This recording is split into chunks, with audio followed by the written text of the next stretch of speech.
Barack Obama and Mitt Romney plunged into general election season last week with a focus on women voters, and boy, did sparks fly.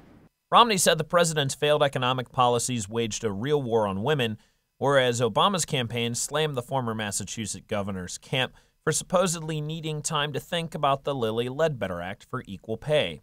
So who's right and who's wrong? Well, we're not here to answer that, but we have mulled through figures compiled by the Bureau of Labor Statistics to compare how women's status in the U.S. economy has progressed during the first term of every president since Ronald Reagan. If you're a woman in the United States, it's now more likely that you will hold more jobs than your male colleagues to earn an income. Some 3.6 million women hold multiple jobs in the United States compared with 3.3 million men. Women account for nearly 52% of all multi-job holders. Since 1994, the number of women working multiple jobs has increased 9.1%, while men holding two jobs has fallen by 15.4%. Female unemployment has remained unchanged from the 2009 average rate during Obama's term.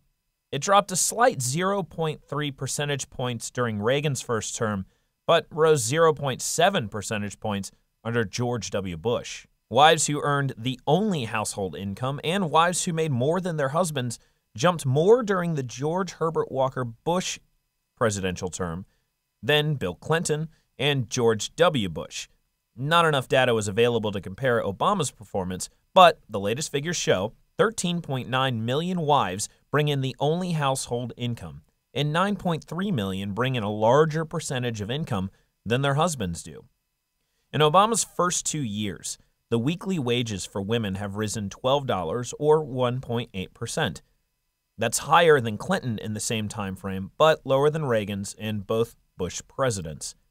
About 500,000 women lost full-time jobs under Obama in his first 2 years, the same number as George W. Bush lost in the same time. In fact, the only president to see an increase in female full-time employment during his first 2 years was the first Bush president. Wives account for 37.1% of all family incomes in the United States, which is a 1.1 percentage point jump since Obama took office, a larger increase than Reagan's entire first term, but lower than the first President Bush's tenure.